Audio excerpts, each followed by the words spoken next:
Hey guys, what's up? So today we're going to be talking about mast cell activation syndrome, what it is, what triggers it, and how to potentially go about getting it diagnosed. This video is aimed for both sides of people, those who think that they may have it and those who are already diagnosed. For those of you who are already diagnosed, hopefully this is a simple way to break it down so your friends and family can understand what you're going through. And for those of you who aren't, hopefully this is a simple way for you to understand what it is. Alright guys, let's get into it. Also, I want to mention I am going to look down at some notes that I've already organized just so I can keep on track with what I had to say, and I already kind of wrote everything down. So what is mast cell activation syndrome? Well, by definition, mast cell activation syndrome is an immunological condition which causes the mast cells not to work properly or function correctly, and it causes them to release chemical mediators, which basically cause your symptoms. So what does that really mean? Because when you say that definition, it's very difficult to understand what that actually means. Basically, your body is full of cells. Those cells do everything that they can to make sure your body is functioning properly and is doing good and healthy. When you have mast cell activation syndrome, those cells are basically having panic attacks at each other. So imagine that your cells were people and they were fighting. And when you're in a fight, like a physical fight with somebody else, you let off like adrenaline. Imagine if you were a cell that was fighting another cell, and then you let off a chemical mediator. There are many different types of chemical mediators. I'm gonna insert them here. I don't even know how to pronounce all of them. I don't know all of the types. However, the most common one is called histamine. Histamine is a chemical compound that is released by your mast cells in a response to an injury, an allergic reaction, or an inflammatory reaction. So you may ask yourself, well, how do they even become inflamed? Anything that triggers it, which we're going to be talking about all the triggers, can cause this to happen, therefore resulting in that allergic reaction response or all these other symptoms that we're going to talk about in a minute. So depending on where the area of the mast cells are letting off the mediators is depending on where you're going to have symptoms. Now this could be systemic, which means it's throughout your entire body, or this could be localized to one area. So say that your mast cells were having an inflammatory response problem, letting off mediators in your stomach. Well, this can result in stomach issues and many symptoms involving the gastrointestinal system. Some of those symptoms could include, but are not limited to, abdominal pain, diarrhea, vomiting, bloating, acid reflux, nausea. So really, it could be anything. And this is the biggest problem, is it works this way for every organ system throughout the body. So I'm just going to go and I'm going to read some systems that can be affected and what are some of the symptoms. Now remember, it is impossible to list every symptom because every person is going to be different. Their cells are going to cause them to have a different reaction, some which might not even exist.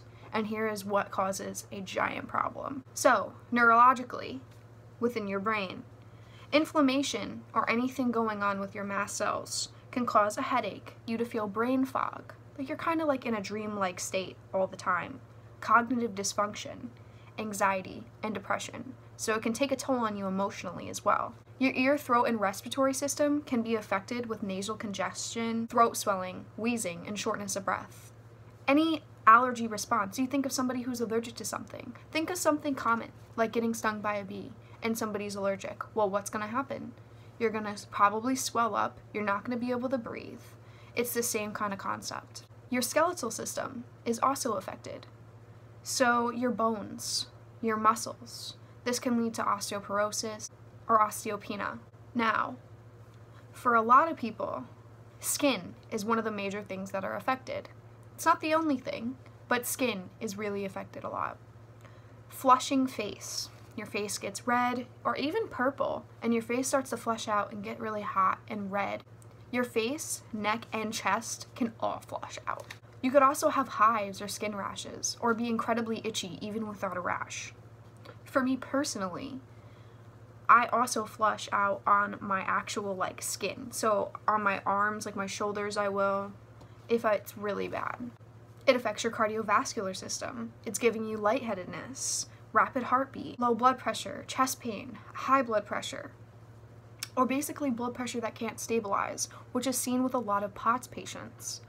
And if you have POTS, you know exactly what I'm talking about, or if you're looking into POTS, I have POTS as well, so it's really hard to tell what's doing what, because mast cell and POTS and EDS are always really common together. It could also take a toll on your gynecological system, which is basically by giving you cramps, making it so you pee frequently, maybe not at all. It causes all these symptoms, all these problems. Urinary incontinence. It can affect your menstrual cycle, making you bleed more heavy, making your cramps more severe.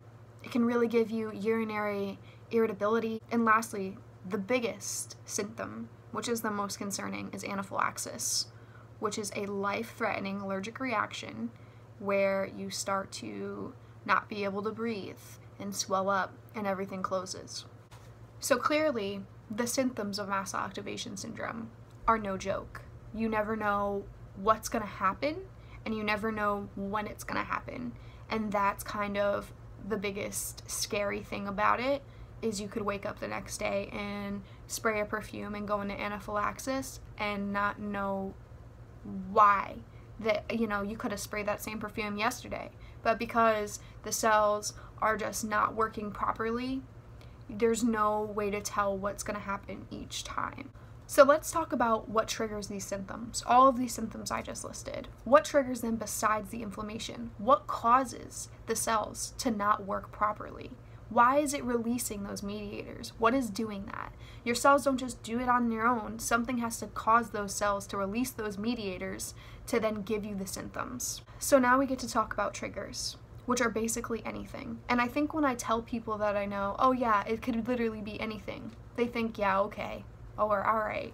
But no, it really can. One of the biggest triggers is heat and cold and changes in temperatures.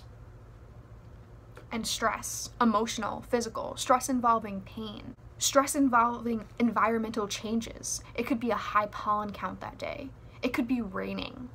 It could be pollution. It could be pet dander. Any one of those things can cause stress on the body and is classified as a stress, not just emotional.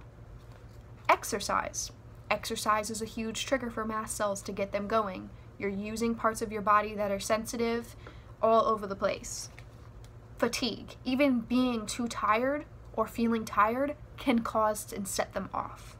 Medications. Medications is a huge one. Now there is a giant medication list. You could look up all the medications, but it could be any medication that causes it.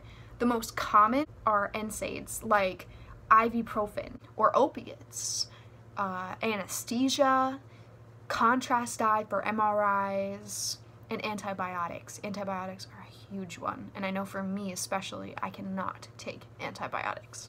And then there's anything you smell, so any smell, whether it's a natural odor, a chemical odor, something like a perfume, a laundry detergent, cleaning wipes, anything, bleach.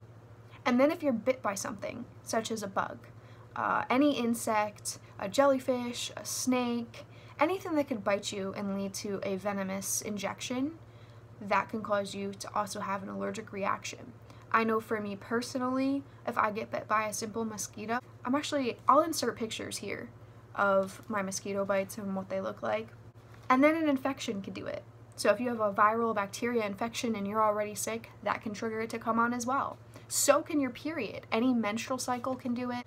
Your body could have a hard time adjusting to hormonal changes and cause your mast cells to get set off.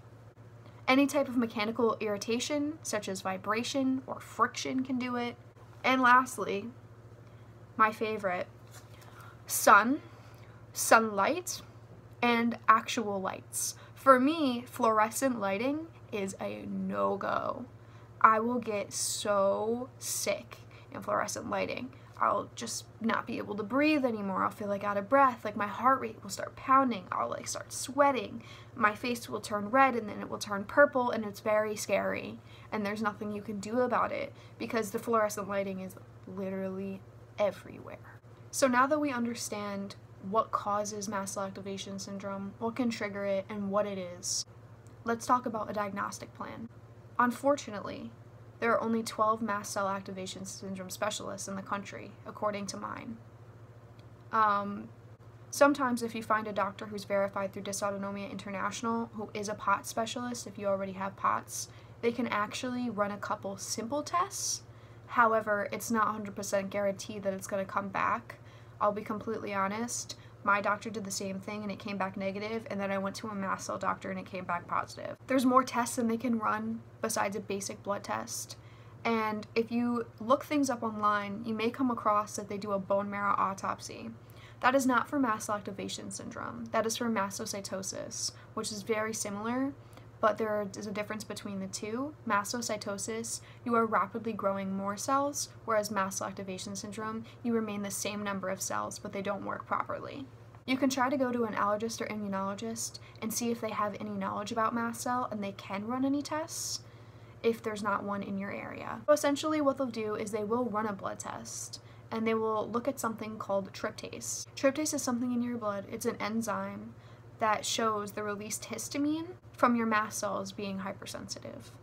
So basically, your tryptase can show them if there's any sign of histamine in your system. As well as the other mediators, I'm pretty sure they have different blood tests for each type of mediator. Additionally, they also do a 24-hour urine test, and I think that's really important. It's not like you pee in a cup and you just hand it in. It's like a 24-hour urine test. It's in a big jug like this. I know I have a picture of it. And you pee in the whole thing and you have to keep it cold so the histamine doesn't die, and then you bring it in like as soon as you can the next day, and there's just a whole bunch of rules on it. I could go over that in a whole separate video, but that's another way to diagnose, and that's actually how I got diagnosed, so don't like roll your eyes at it because it's a pee test. And that's basically what they'll do. They'll run those tests and they'll see if you come out positive, and if you do, you do, and if you don't be super alarmed, because you might actually not test positive the first time around. It depends on those levels inside of your body, and since those levels are constantly changing, going up and down from having a reaction to not, it's not always going to read up on the first try. Don't feel discouraged if you really think that you have it, because the chances are that you really could, and it's being missed the first time around. I think I covered everything that I want to cover in this video.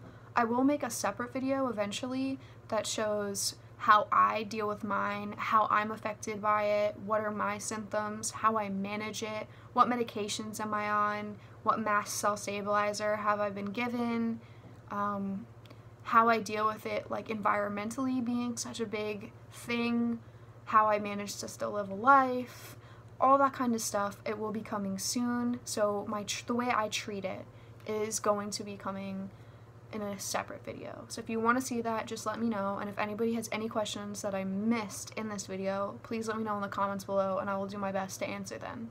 Alright, thank you so much for watching. Bye.